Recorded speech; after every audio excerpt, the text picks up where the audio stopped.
That's going to be the best way to do it. The other thing with the sweep is make sure that you don't try to pull the person all the way down to your chest.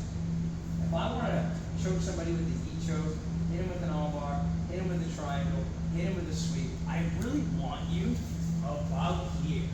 This is great. I can do everything for you. If you're laying on me, I'm going to do something different. So if somebody's just laying on you and they're putting their hands to the ground, what might you do that we've already done? Nope. We're trying to do that. They put their hands on. Hip heights? Yeah, that's right. I go, I'm not going. Forget your flower sweep. It's pretty easy, right? You just go back to the other sweeps that we were doing. This is the objective for this class, right? Is to get you to drill sequences, and then start to see sequences off that. There's always going to be a reaction to something that you're doing.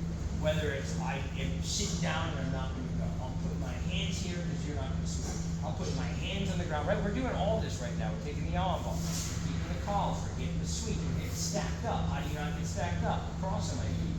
I'm opening my knees up. Right? All of these things are crucial into getting successful and finishing. I'm planting a seed. It's not all going to grow at the same time. Okay? But what is going to happen is you might do 85% of this correct in the drill, or in actual lateral rolling, from what you did in the drill, and then go, oh, wait a minute. Why didn't I get that? Oh, God, that's right, it crushed my feet. That's why he stacked me out of it. Right, that's what I want out of this. I want you to be able to do the deductive thinking and go back, because you're your best coach. I'm not your best coach. You can talk to yourself in your head all day, nobody hears you. Right? While you're on the mat, you should be talking yourself through it all the time. Why didn't that work? And then if you really don't know, ask one of the coaches. You go, let me see here. Oh, okay, look, you're missing this one little step. That one little step makes or breaks you from getting it, especially on a higher level person. People bring this to me all the time. They're like, man, there might be a purple belt or a blue belt. And I'll say, I can do this stuff to the other blue belts and the other white belts. But as soon as I get to a purple belt, they just shut it down. Right? Do you want that? No, you're missing a step that the other people at the lower ranks aren't picking up on. And when we practice these things, I'm adamant about how good the technique needs to be. Because even the first day white belts, I'm not teaching you to beat white belts. I'm teaching you to beat black belts.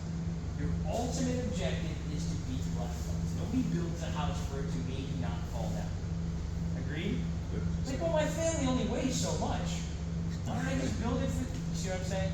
Like, it's not logical thinking. Like, overbuilding. Build it to be best it can possibly be, because then it works for everybody. One of the biggest flaws with people training jiu-jitsu that I came across for years was throwing moves out. Now, sometimes I just stop doing it. I don't know why I stopped doing it. Maybe because I taught the defense and everybody got really good. I had to go back and add another part to it to make it start to work again. But for the most part, I stopped throwing things out and going, wait a minute, this is not working. Is it a body type thing? Is it what's the? Some of the bigger guys ask me about triangles and doing the triangle without actually getting to the triangle position. Yeah, ask me. My legs aren't that long. If I'm going to triangle even Hillary or Diego or something, like it's going to be very hard for me to do it. So I was teaching them a way to do it without actually going to the full triangle position. Because if you could imagine, like, there's no way Diego's head and arm is going to fit inside this little space where I need to, close off that triangle. There are ways to do it. So how would you fix that?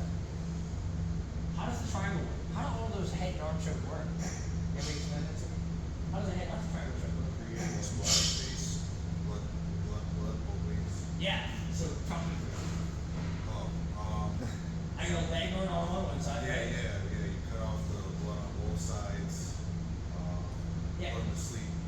Preferably for me, I'm going to go a little bit more in depth with that. Yeah. Right? Whether it's the arm or it's the leg, whichever one is on the neck side, right here, where that artery is going to be, I want it to be the clamp. I want it to be where the leg bends so I can get a good bite and then go clamp and close that side off. I go, check, I've got that side closed.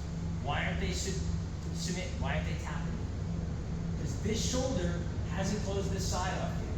Right? So it's a triangle, I'm going to climb until I start to get here. Some people say that, man, I was doing this and I had good posture and they just still get the triangle on me. Look at my shoulder. It's still choking me whether my elbow is over here or not. It's the shoulder and it's on the neck here. That's why you're getting choked. So if you think about that as your principle, just like we talked about with the sweeps, why aren't the sweeps working? Usually. You have to go, why doesn't it work? It's not, I'm not doing the move properly. There are things that you need to happen for these techniques to work properly. Then you can go back and do your own deductive thinking. And then eventually it becomes like music. I teach you some chords, eventually you're playing a song, eventually you go, hey, I think I can make my own song. Does that make sense? I don't want you to just memorize everything that's been done in history. Study history, meaning learn techniques. And then, how many variables are there in music? Yeah, how many variables are there in music? How many songs do you not realize are the same chord changes? You think they're all different songs, right? It's like, just change the melody a little bit, just change a couple of things, you won't even know why they like it, and they like it. Same thing with jiu-jitsu. You have to understand how the techniques work in order for them to work. The sweep isn't, I just go for the bottom on top. I don't know, I do this thing with my legs, and I can, right? You see, it's very vague. So, sorry, turn it back. Is that, the theoretical part make sense? So the choke is, I need to flip this side off, I need to use the shoulder to hang on anything to finish the choke, whether it's with the arms, whether it's with the legs, whether it's a regular head and arm choke, it's a Darce choke, it's an arm in guillotine, it's an arm, right? It's all the same. We talk about these sweeps. Somebody's in the guard, they're sitting here like this. Are you gonna sweep me this way? Am I strong? Am I really strong? Good, am I really strong? Yeah, how are you gonna sweep me? Get you off your hips. Yeah, how? Yeah, what is it? Get your hips forward. Hips forward. But I want you to think of it this way. Do you see how far back my hips are from the front of my knees? I'm doing that on purpose. These are my stabilizers. I can go out with them, I can move in, I can keep my posture. Your whole objective for sweeping me is to make this happen.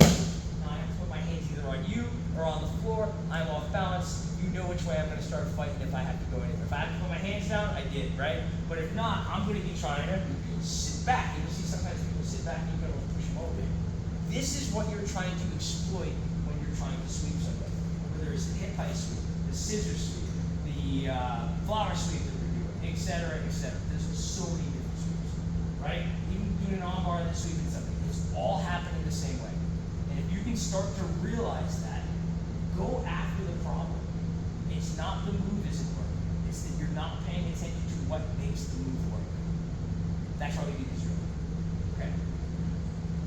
Make more sense now? Okay, who's your best coach? You. You. Talk yourself through it. You know the answers, and if not, guess what? I'm walking around.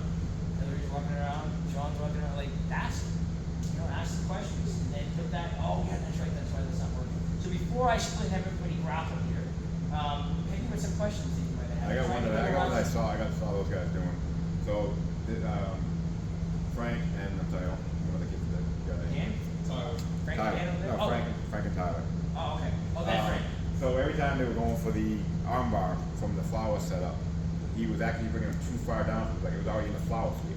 So I was trying to tell him, you don't do it at that point, right? So just do the flower sweep. I didn't know if anybody else was stuck in that same type of position. There were a couple of things like Frank and Dan, right? And I was like, man, just put his hands down like this, and there's no way I'm getting this flower sweep. And I was like, I don't know, maybe like 50 other things. Like, if anybody wants to fight me like this, I'm more. Look at my neck. You can sit up, you can grab me in a guillotine, you can go for a hip high sweep, I put my hand down, you go for the Kimura like we did the other day. Like, it's just endless, right? Make people move their hands by changing your game. Don't die on one thing. But I really wanted the flower sweep. Like, well, that's one of my first part of being a Mustang. Didn't work out. I'm glad I didn't, because your first car is destroyed. So if you're going for like the arm bar, but say if their arm is not deep enough and you feel like you can pull it out, like just adjust. I'm letting it out. Why? Because I'm going to take the triangle. And then they're, oh shit, the triangle. And I'm going to take the omoplata. They go, oh no, the omoplata. They try to put their head back in and go back to the triangle. Like, rev it, all the time. But the whole time I also have your collar on that side, or maybe I'm holding onto your head if it's ill. Right? So I also am not giving you the ability to posture up that easily. So you have to kind of rotate on the same plane and keep giving me back something. I'm getting the arm back, I'm getting the head back. I'm losing the head, I'm on the omoplata. I'm gaining the head back, I'm going back to the triangle, and so on and so forth. Right? That's what we're chasing right now. Good question. The other thing too is keep in mind when you're doing these static attacks, measure or assess where your feet are relative to the hips, relative to the knee. Kick the hip up, kick the knee up. create like the chain attacks, right? I'll go for this, didn't work, like Coach B saying, maybe I step in his head, maybe I kick the knee out. He has to respond to that. So you're responding, I'm moving around, I'm doing something. That's the hardest part, right? Oh, why didn't you tell me that? I said, well, if you get really good at the first parts and then people start, you know the mechanics of what makes it work. Make some shit up. Like, I can guarantee you at this point, like, I watch grappling and jiu-jitsu fights, and I don't say, like, I analyze the fights and stuff. I don't watch other people's technique videos to learn jiu-jitsu. Stop doing that like when I was like a big part. If somebody shows me something or sends me something, I'm gonna watch it. But for me, I've gotten to the point where I'm doing my own jiu-jitsu. I'm not doing somebody else's jiu-jitsu. I'm on the mats, I'm grappling, I'm figuring out stuff live, I'm working with all the really good players here, and it makes me better, and they're beating my game, and I'm showing them, and it makes me happy to go back and beat my own game. It's great, right? That's the art. That's what I really enjoy about I've been doing a lot of that, kind of figuring just stuff that You works for figure me. it out. That Make it up, and if it fails, you go, okay, that part failed. But I think if I did this, yup, cool, I'll get a triangle off of that. Nice. And then you catch everybody. It's like, I've never seen that before. I know. That's the idea. That's this whole sport. Not, and again, if you need info, if your brain is not to that point yet, again, if you're a newer musician, you've been playing for a bunch of years, like, I'm at a flat spot, I need some ideas. I'm gonna go and learn some of the chord changes. Like, oh, I'll make a song out of that, and I'll put it this one. Like, that's what I want you to do. Right? Well, you have to get the reps on all the other stuff first. You wanna rock, you gotta learn how to play AC/DC, Led Zeppelin, and right? You wanna learn those type of songs. Same exact thing here. And then we're just gonna keep, like, as you go up the belts, you know, it becomes classical or whatever it's up. It gets really deep. And I enjoy talking about all of the different possibilities. Most people ask me how I come up with answers so quickly. And it's honestly just doing the job. Like, I didn't have to go back and refer to a manual and say, well, the Brazilian said that you're, I don't really care. Like, I've been doing jiu-jitsu for over 20 years at this point. I now can go back and say, I know why that doesn't work. I know why you put your hand down. I know, I can see it. And this is what I want everybody to get to. I want you to get to that point where you can be your best coach. I can do that if you show up to my classes, right? So if you show up to my classes, man, I want everybody to be awesome. And I also want everybody to be good. I'm training everybody to be good. How do I do that? I keep all my secrets in me. So there's 3 things that I get everybody with, right? And I don't want that, because I want to keep getting better at this too. And there's 400 something people in this school, and people grapple me or spar me sometimes. Oh, sorry, coach. I put the gloves on. I signed up to get punched in the face. Guess what? Everybody gets punched in the face. In grappling, everybody's gonna lose. I'm gonna get swept. I'm gonna end up in the mount. I'm gonna end up in bad positions. Who cares? That's the whole training. We didn't come here to just be the hammer, even though that's fun. Everybody loves being the hammer. If you notice, most of my classes are that in between games. Right? I can show you submission after submission after submission, but if you can't get there, what's the point? Right? You can't get to the back. You want to know how to do a rear naked choke? Yeah, I mean, it's when you get there. If your game never gets you there, what's the point? See what I'm saying? Okay, even when it adds to this, I don't want to talk anymore for grappling time. I feel like the push-pull of that works so well with me to get them forward, bring them behind you, easier they're gonna go. So really push-pull, even a double time, then working. I like all that. Yeah. If I stole anything from Marcelo Garcia, it's all that stuff. Yeah. If you ever grapple me and you sit too far back, I'll literally sit up and you reach your hand push to the chest. Oh, you lift your hand back. And it seems like a jerk thing to do, right? And then I laugh to make it seem like I'm not being a jerk. Why is that a jerk thing to do? But I can take your arm and try to bend it the way that it doesn't go. Or I can wrap my arm around your neck. Or I can grab that gi around your neck and choke the hell out of you, and that's not a jerk thing to do. Right? Think about it. It's not a jerk. It just seems so It's uncultured. hard. It seems like it's not like a super technical thing. It seems But it uncultured. is. But it is. We have to pay attention to real life rules, and real life rules tell you if you overcommit in a particular direction, you're weak, and you should be taken advantage of completely, and somebody should exploit that, right? Because that's what we're doing. Not, oh, well, it's most jiu-jitsu. I don't care what jiu-jitsu people do. Our MMA team, I go out of my way to do all the stuff when I watch all the fights, UFC, whatever, to do the stuff that they're not doing.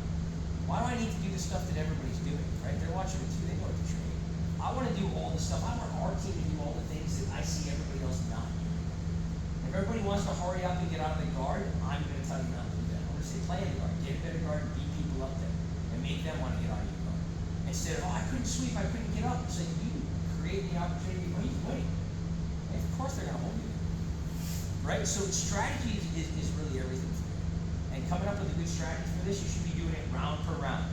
Everybody that you grapple with, I might grapple with Diego, then I might grapple with you, or you, some smaller people, right? Then I'm grappling with you. Then like, I have to change my game for every single body type that I end up going against. And you should too. And if you don't, this is the only time I'm going to tell you in life, judge the hell out of people. You show up to a grappling tournament, and I don't know, you find somebody in particular here, I don't know, maybe you, or like the long leg, the guys that look like Nate, and I'm like, okay, right away if this person is in the guard, I'm not, yeah, right, triangles. I better be watching out for triangles. Yeah, I'm judging you. You might not be good at triangles, I don't care. I'm assuming that you can be good at triangles because you can put them on so easily because your legs are very long, right? Be judgmental. Look at somebody's head, look at the way they come out. This guy's gonna shoot. Do it. You've got to have some sort of game plan, especially when you're going against people that you don't know. Okay. What's that? No. Say the judge, a little ugly person, right? Yeah, right. Okay, however, you say that, and I see that in MMA, right? And this person comes out and they get beat to death by the other. They got tattoos and shit coming out. And you're really wrong. They're on their face. You got like a bone through your nose. I'm like, this person does not obviously care about pain, gain, appearance. Like, they're not going to care if you punch them. You got to really take this person out. Yeah, I am going to do that. 100%. I'm good at judging. They come in looking like Wonder Boy and they don't have Wonder Boy skills. I'm not going to do that. Sweeps, you know, he's handsome, so. There you go. That's a perfect assassin example. You're not always going to be right when you're judgmental. I'll tell you what, that goes the same thing with real life. Right? You know, the judgmental thing, I've done a shitload of competitions, right? Coach knows that, and trained a lot. But one thing I learned early on in terms of judging is, I gave a competition, like I did IBJJ at this tall guy, big guy, right? And I'm doing a dog. So I'm like, this guy is massive. So I come in there with my smile, and I'm just like, the silverback is here, sexy hot chop. And the guy start laughing. Pick the biggest guy, I go up to him, and I say, hey, what's going on, brother? We just see the vision. I shake his hand, she went out, go, bro, you should really work on your grip strength, right? And I just walked away, right? And that I want gold, not because I'm better than him, right? But I'm already playing a psychological game from the get-go. A judge, this guy looks dangerous. I'm like 49, being adult, but shut him down. Old man wisdom.